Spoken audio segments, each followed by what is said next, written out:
thing that I want to say. Thank you, Lord. Thank you, Lord, for all you've given to me, for all the blessings that I cannot see. Thank you, Lord. Thank you, Lord. With a grateful heart, with a song of praise, with an outstretched arm, I will bless your name and thank you, Lord. I just want to thank you, Lord. Thank you, Lord. I just want to thank you, Lord. Thank you, Lord.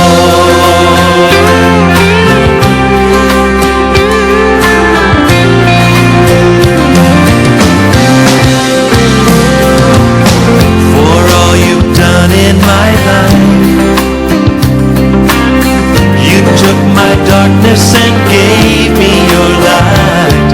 Oh, thank you, Lord. Thank you, Lord. Thank you, Lord. You took my sin and my shame. Yes, you did. You took my sickness and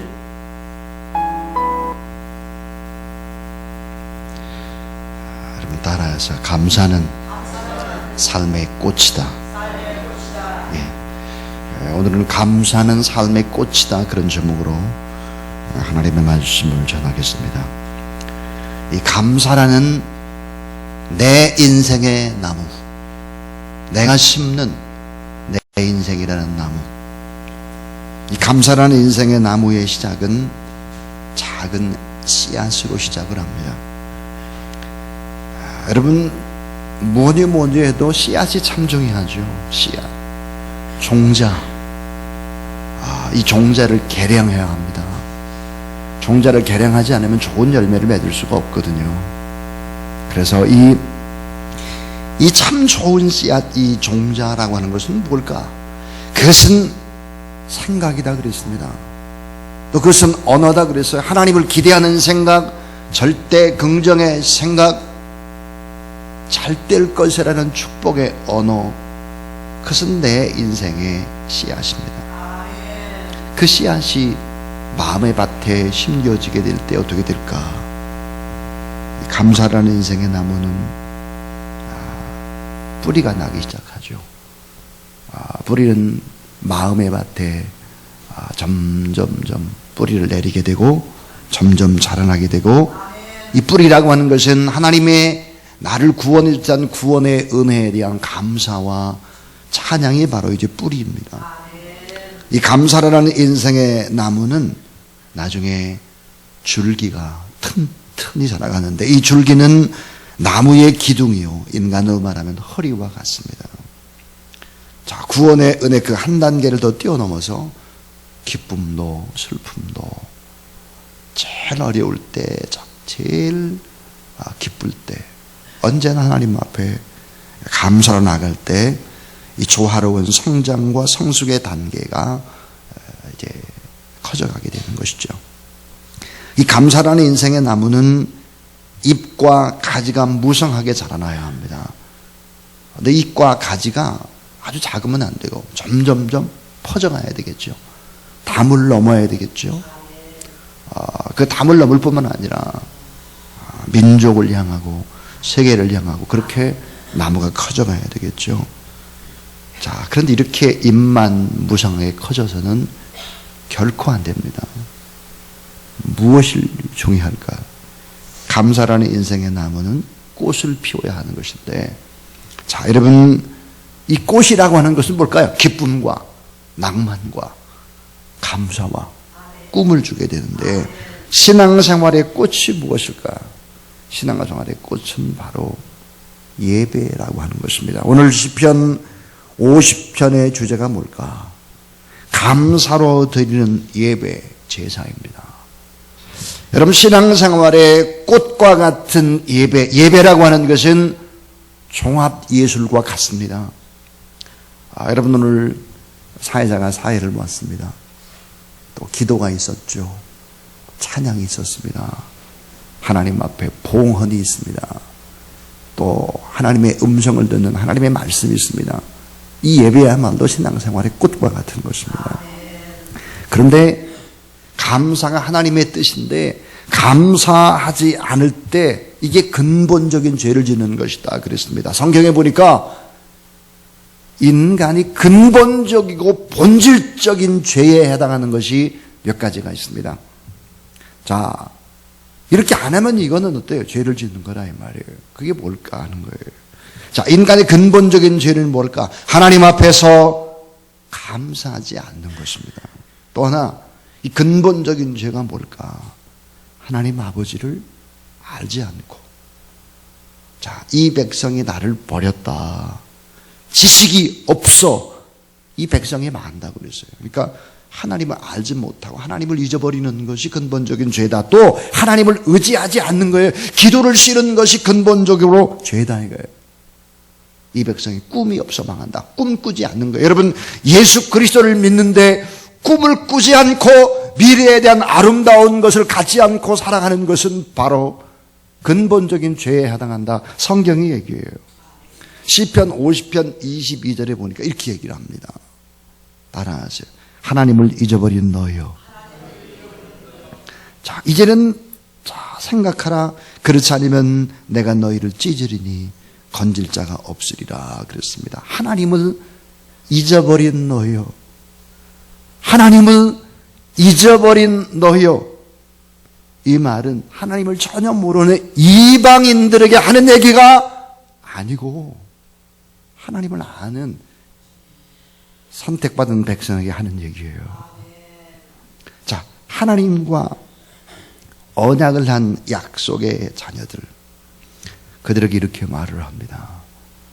시편 50편 8절에 나는 내 재물 때문에 너를 책망하는 것이 아니리니 내 번제가 항상 내 앞에 있음이로다 그랬습니다. 그러니까 하나님은 너희가 드리는 재물 때문에 마음 아파서 책망하는 것이 아니고, 그럼 왜 책망하느냐?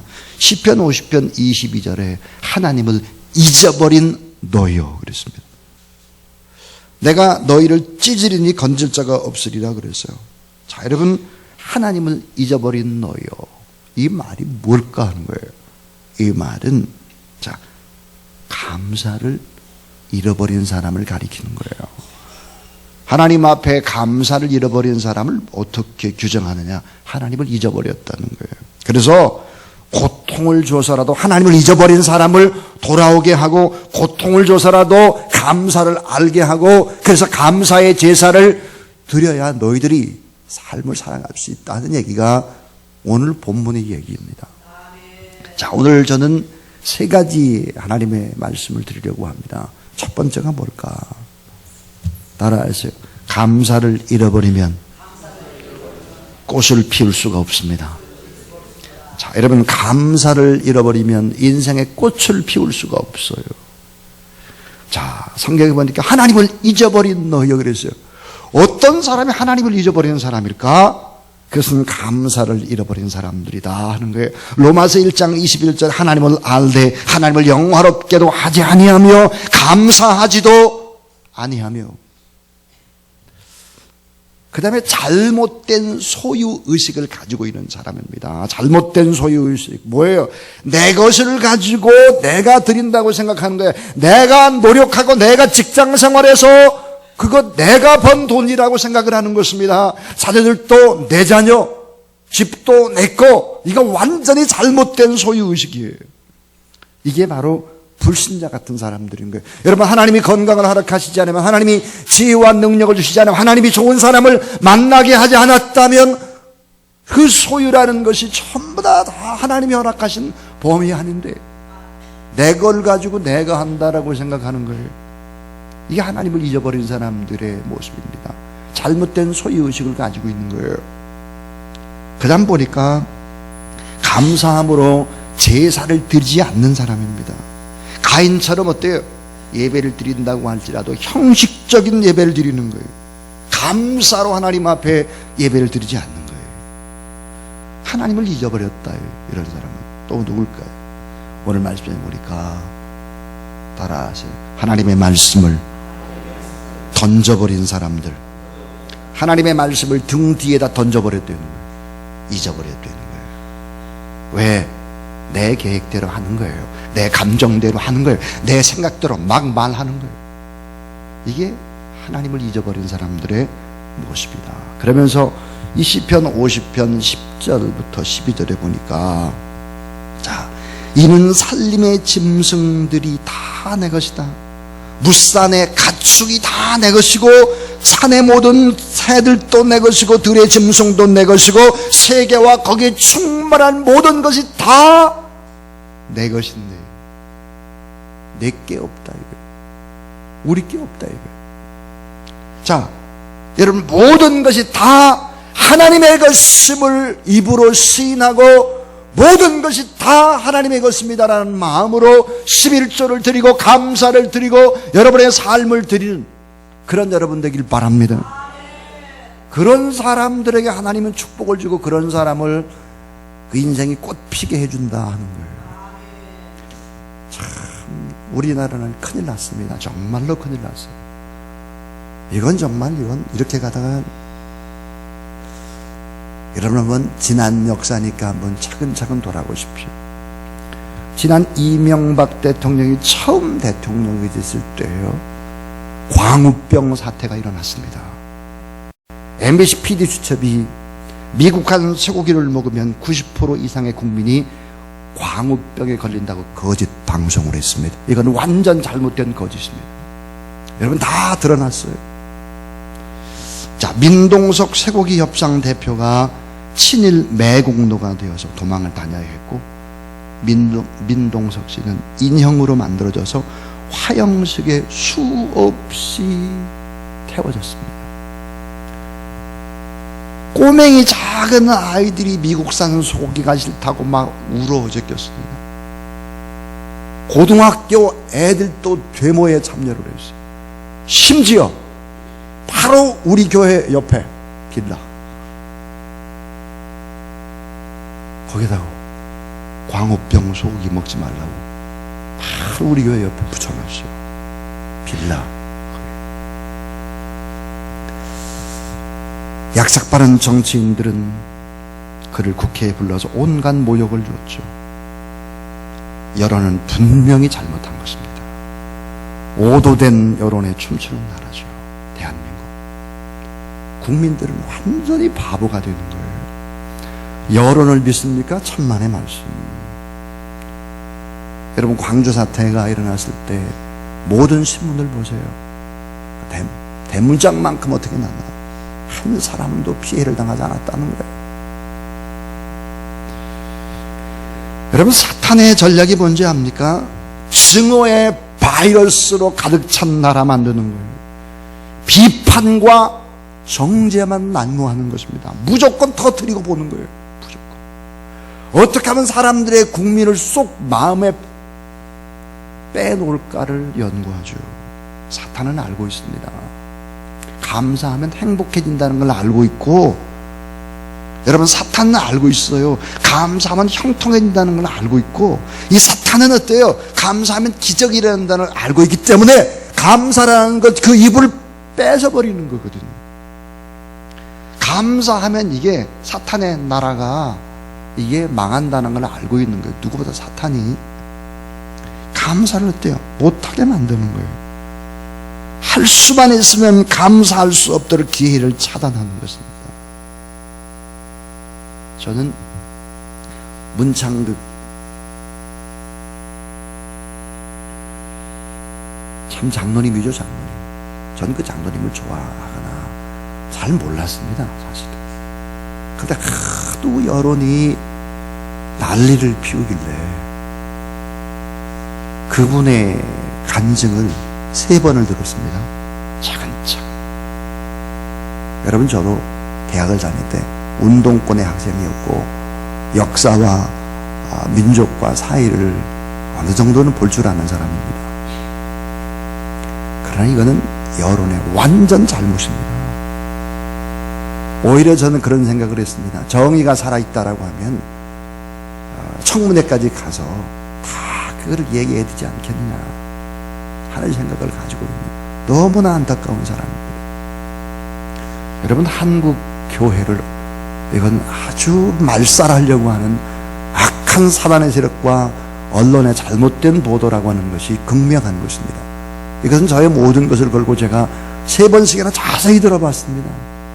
그것은 전체의 큰 흐름, 하나님이 주권적인 역사였다라는 거예요. 여러분, 성경적인 해석인데 그 성경적인 해석의 한 부분만 딱 따가지고 언론에 터뜨리면 난리를 피우면 어떻게 되는 겁니까? 이게 잘못되어 가고 있는 거예요. 완전히. 자, 여러분, 삶의 어려움을 얘기해내고 희망을 말하고 비전과 감사를 얘기해야 되는데 온갖 비판을 하는 정치인과 언론이 답답하기만 합니다. 거기에 또 뭐 판을 치죠. 이렇게 가서는 안 되는 거예요. 이 사회가. 여러분, 곰곰이 생각해 보세요. 역사를 돌아보십시오. 자, 그래서 감사를 잃어버리면 개인도 그렇고 나라도 그렇고 다 꽃을 피울 수가 없는 거예요. 이게 역사의 증언이거든요. 이게 성경의 얘기예요. 자, 여러분 생각을 해보세요. 왜 이렇게 어렵고 힘들 때 국무총리 자리를 뽑을 때는 상당수가 장로님이셨어요. 상당수가 국무총리. 한번 생각해 보세요. 차근차근. 제가 참 깜짝 놀랐습니다. 김대중 대통령 때도 국무총리가 대통령이었어요. 쭉 보니까 국무총리 자리에는요, 장로님들이 많았어요. 성경에 나와요, 여러분요. 요셉이 국무총리고 다 그렇잖아요. 다니엘이 국무총리고. 왜 그러면은 지금 또다시 국무총리를 또 유임을 했겠나요? 이 시대에 그래도 교회가 희망이라는 사실을 믿으시기 바랍니다. 감사를 잃어버리면 꽃을 피울 수 없어요. 나라도 개인도 가정도 마찬가지예요. 자, 2번째예요. 따라서 감사로 회복하면 감동의 꽃이 만발합니다. 참, 여러분, 감사를 회복하면 감동의 꽃이 만발을 하는데, 여러분, 아름다운 꽃을 볼 때 어떻습니까? 희망과 감동과 감격과 즐거움을 주는 거예요. 만발한 꽃이. 자, 감사의 제사를 드리고 하나님 앞에 살아가는 사람들은 이 사랑의 삶은 악취를 제거하는 향기가 되는데, 여러분, 악취를 제거한 그리스도의 향기가 되는 여러분 되길 주의 이름으로 축원합니다. 감사를 계속하지 않으면 어떻게 될까? 핀 꽃이 작은 열매도 맺지 않고 그냥 떨어져 버려요. 갑자기 우박이 내리죠. 인생의 태풍을 만나는 거예요. 자, 어느 시골 교회에서 있었던 사실입니다. 사실. 이거는 역사적인 거니까요. 그 교회는 성도 간의 다툼이 끊이질 않았어요. 계속해서.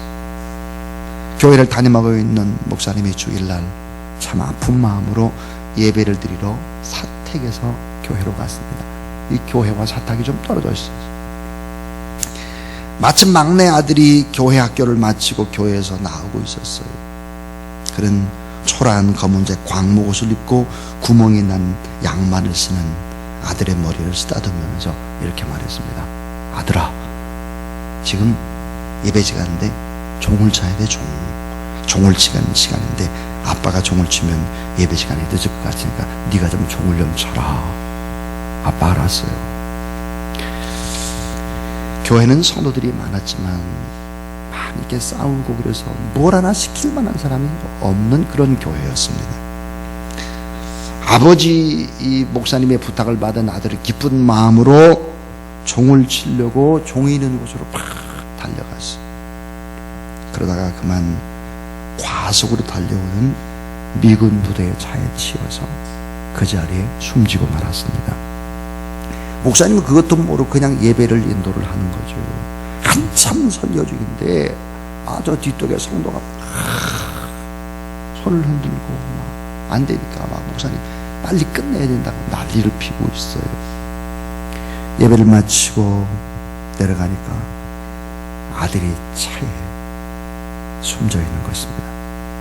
잠시 후에 미군 부대의 장군이 부하관들을 데리고 와서 용서를 빌었습니다. 목사님, 우리 운전병이 실수해서 이런 큰 일을 당했는데 용서해 주십시오. 우리가 온갖 힘을 다해서 다 보상하고 다 해드리겠습니다. 어떤 것인지 말씀만 해주시면 좋겠습니다. 성도들은 난리가 났습니다. 용서할 수 없다. 보상금을 많이 받아야 된다. 그러나 담임 목사는 눈물을 머금고 이렇게 말을 했습니다. 장군님, 내 아들이 죽은 것은 장군님 부대 운전병의 실수 때문이 아닙니다. 사람의 살고 죽는 것은 다 하나님의 손에 달렸습니다. 하나님이 허락하신 일입니다. 하나님께서 내 아들을 데려가신 것 너무 염려하거나 아파하지 마시기를 바랍니다. 운전병을 나무라거나 처벌하지 마세요. 운전병의 잘못이 결코 아닙니다. 이 미군 부대의 장군이 엄청난 감동을 받은 거예요. 그리고 이렇게 말했어요. 세상에 이렇게 귀한 분이 계시다니, 이렇게 향기로운 하나님의 사람이 계시구나. 여기 시골에 숨어 있구나. 거기에 모든 장병들이 감동을 받았습니다. 그리고 그 군 부대에서 참모들과 함께 회의를 했습니다. 어떻게 하면 저 교회학 목사님을 도와줄 수 있겠느냐. 참모들은 날과 비가 새는 그 시골의 교회를 새로 지어드리는 것이 어떻겠느냐, 이런 얘기가 오갔습니다. 그래서 미군 부대는 그 교회를 허물고 그곳에 참으로 아름다운 교회를 건축했습니다. 그리고는 성전 봉헌식이 시작이 됐습니다. 이 소식을 듣고 총회에서도 노회에서도 많은 손님들이 왔죠. 뜨거운 봉헌 예배를 드릴 때입니다. 예배의 마지막 축도 직전의 순서가 뭐냐면은 담임 목사에게 교회의 열쇠를 헌정하는 시간이 있었습니다. 그런데 열쇠를 갖고 강단으로 이렇게 올라오는 장로님이 중간에 멈춰서 그냥 펑펑 우는 걸. 이 목사님 말했습니다. 장로님, 어서 올라오세요. 그래도 그는 움직이지 않고 여전히 울기만 했습니다. 장로님, 그러지 말고 빨리 오세요. 장로님이 이렇게 말했습니다. 목사님, 저는 여기 있을 자격이 없고 목사님께 열쇠를 드릴 만한 자격도 없는 사람입니다. 저는 장로지만 교회의 부흥이나 성전 건축을 위해서 일하기는커녕 성도들 간에 싸움 하나 진정시키지 못했습니다. 우리를 대신해서 목사님의 아들이 희생제물이 되어 교회가 세워졌는데 이런 제가 어떻게 열쇠를 목사님께 드릴 수 있겠습니까? 담임 목사도 울고 모든 성도가 울고 장로님들이 울고 손님들까지 다 울은 것입니다. 담임 목사는 강단에서 내려가 울고 장로님들을 껴안고 울었습니다. 그 후 그 교회는 참 아름다운 열매를 맺는 건강한 교회가 된 것이죠. 여러분, 왜 감동을 주지 못할까요? 교회가 왜 우리들이 감동을 잘 못 줄까 합니까? 그 이유는 하나님 앞에 감사하지 않을 뿐만 아니라 조용히 사랑하지 않는 거예요. 희생하지 않는 것입니다. 저는 어제 그저께 수요일입니다. 수요일날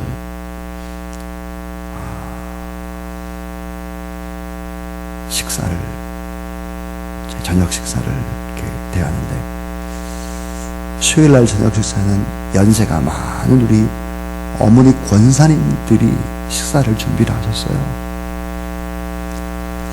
아침 10시부터 준비했다고 그랬습니다.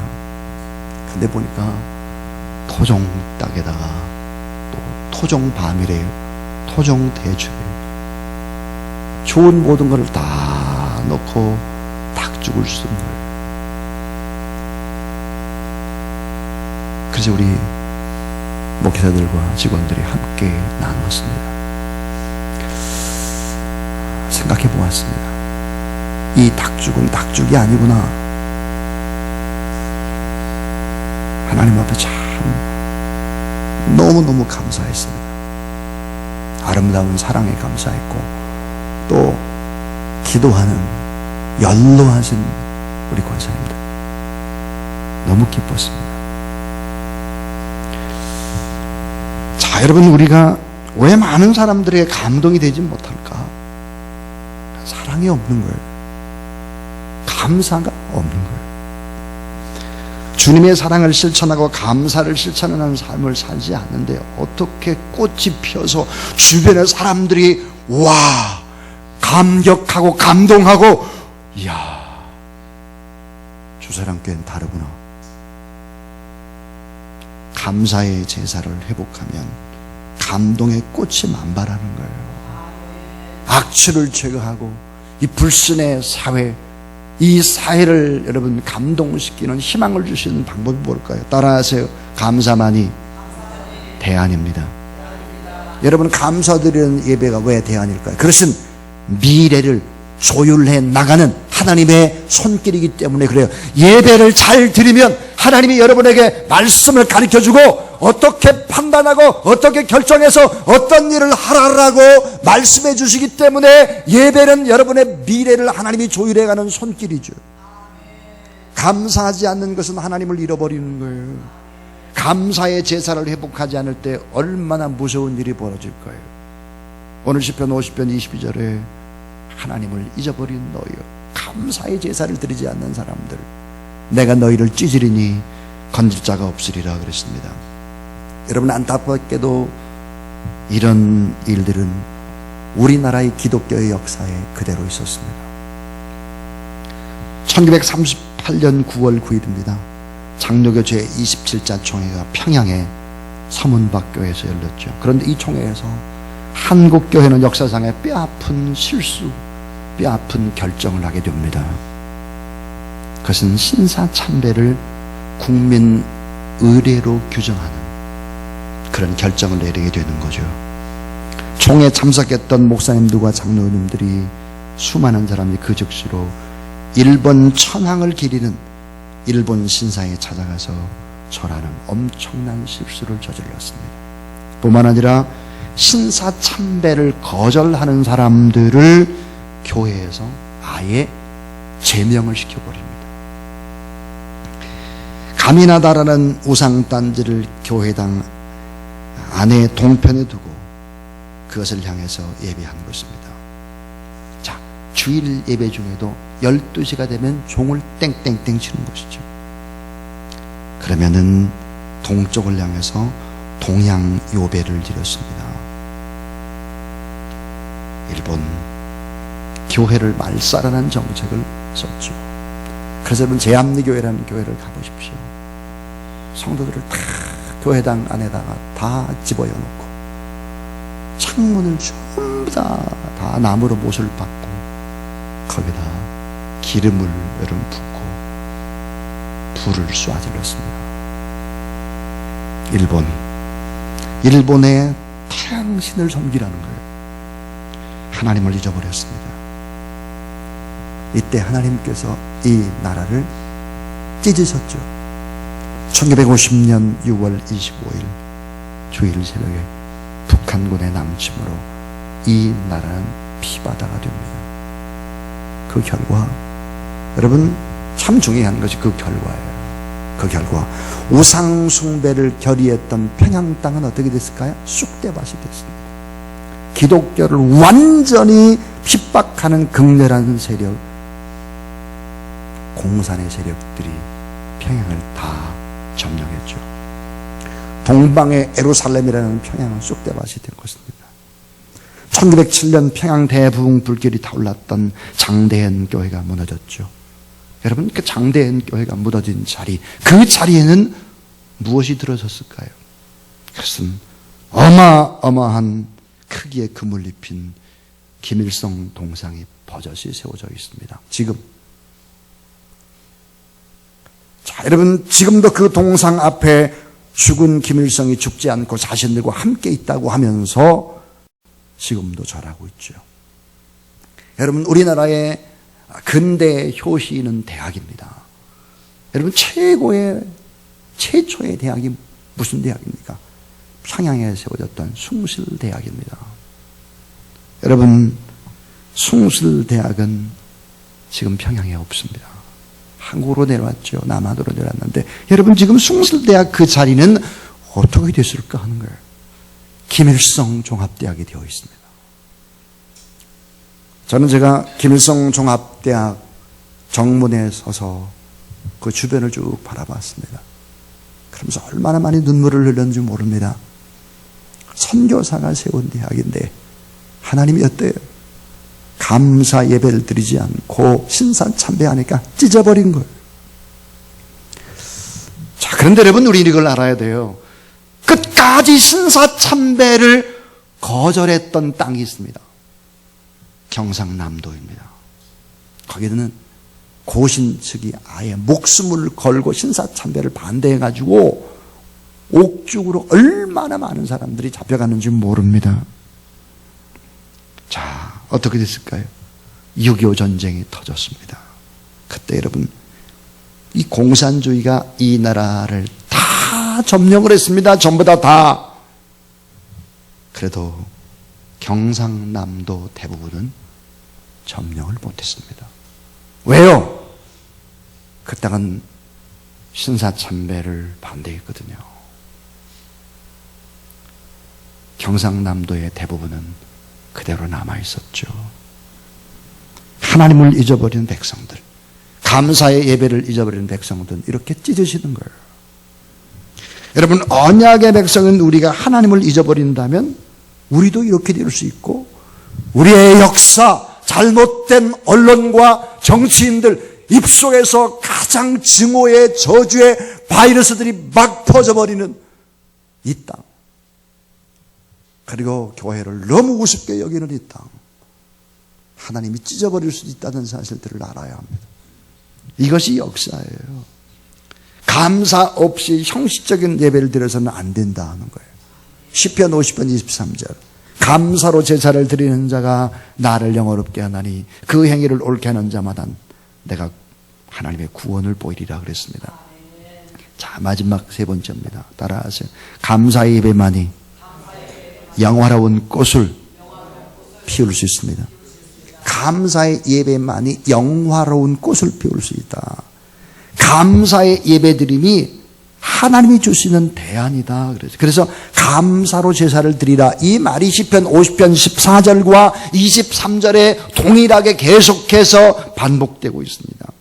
여러분, 감사로 드리는 예배가 왜 대안일까 하는 거예요. 그것은 감사의 예배가 하나님을 영화롭게 하기 때문이고, 따라서 사람의 제일 가는 목적, 사람이 제일 가는 목적이 바로 감사의 예배라는 거예요. 그래서 웨스트민스터 소요리 문답 제1문답에 사람이 제일 가는 목적이 하나님을 영화롭게 하고 그를 영원토록 즐기는 것이다 그랬습니다. 여러분, 왜 감사의 예배가 대안일까요? 그것은 놀라운 기적의 은총을 감사 예배 때 베풀기 때문이다 하는 거예요. 자, 시편 50편 23절에 따라서 내가 하나님의 구원을 보이리라. 내가 하나님의 구원을 보이리라. 이때 이 구원이라고 하는 것은 뭘까? 기적의 은총이에요. 기적의 은총을 보이겠다. 자, 오늘 저는 감사가 삶의 꽃입니다. 그런 제목의 설교를 했습니다. 감사를 잃어버리면 꽃을 피울 수가 없다 하는 얘기를 했고, 감사를 회복하면 바로 감동의 꽃이 만발한다. 감사의 예배만이 영화로운 꽃을 피울 수 있고, 감사만이 모든 삶의 문제의 근본적인 부분들의 대안이 될 수 있고, 이 나라의 민족도 점점점 어두워져 가고 점점점 작은 자들이 발붙이기 어려운 이곳, 이 감사가 대안이다 믿으시기 바랍니다.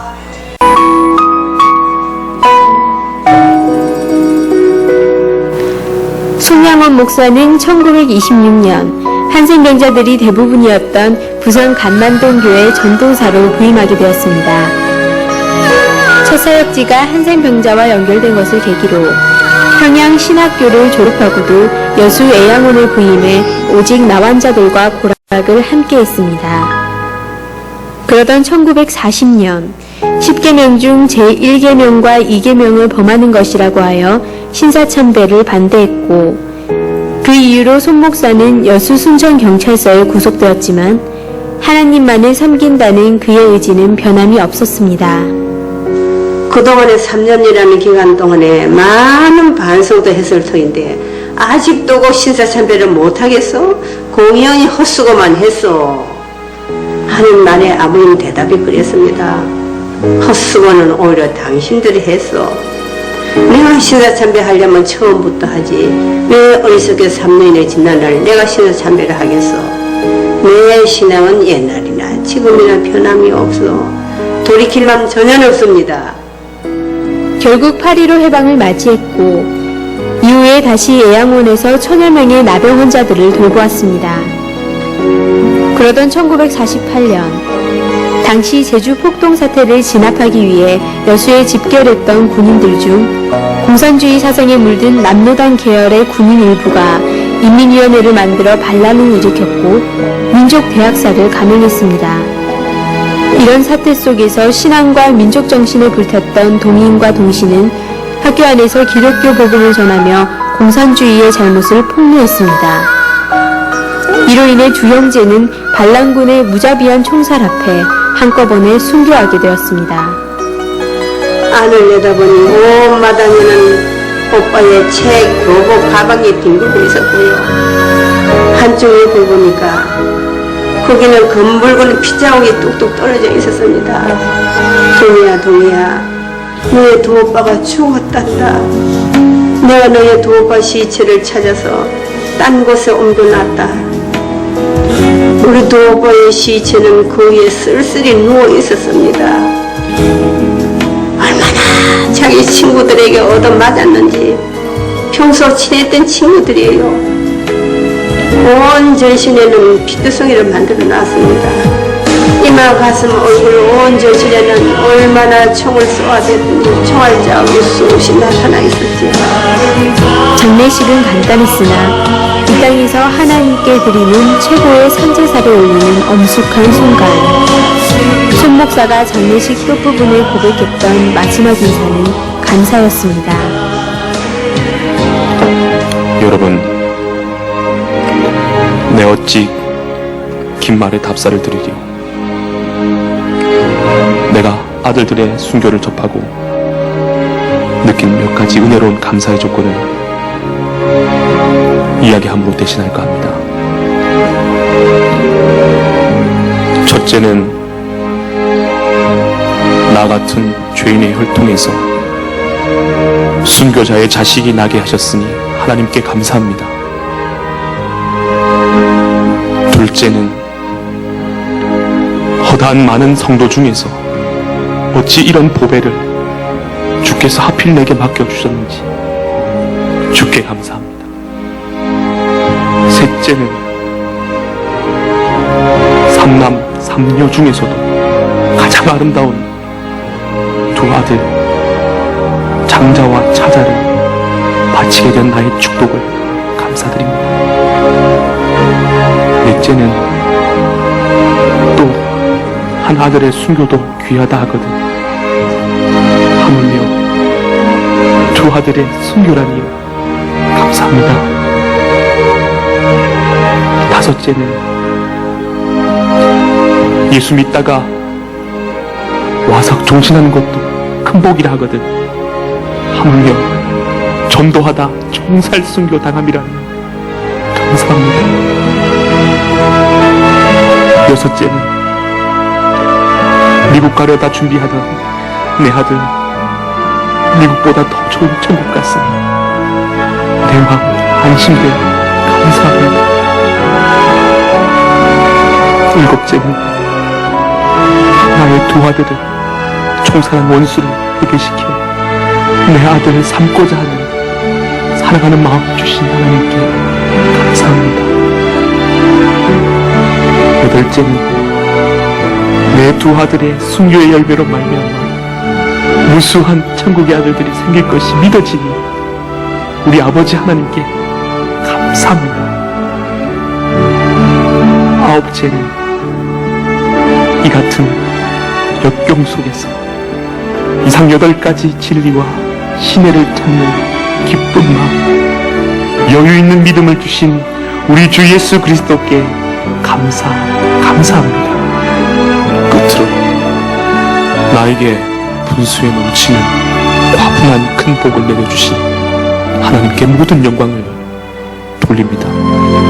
그가 공산당원에 맞서 순교하는 그날까지 그의 삶에서는 예수님의 가르침대로 두 아들을 죽인 원수까지 사랑하는 사랑의 삶이었고 어떠한 형편과 상황 속에서도 감사를 잃지 않는 삶이었습니다. 우리는 언제 감사하는가? 풍족해야만 감사하는가? 평안해야만 감사하는가? 가져야만 감사하는가? 우리는 손양호 목사님을 통해 힘들고 어려울 때의 감사가 힘이 있다는 것을 배우게 됩니다.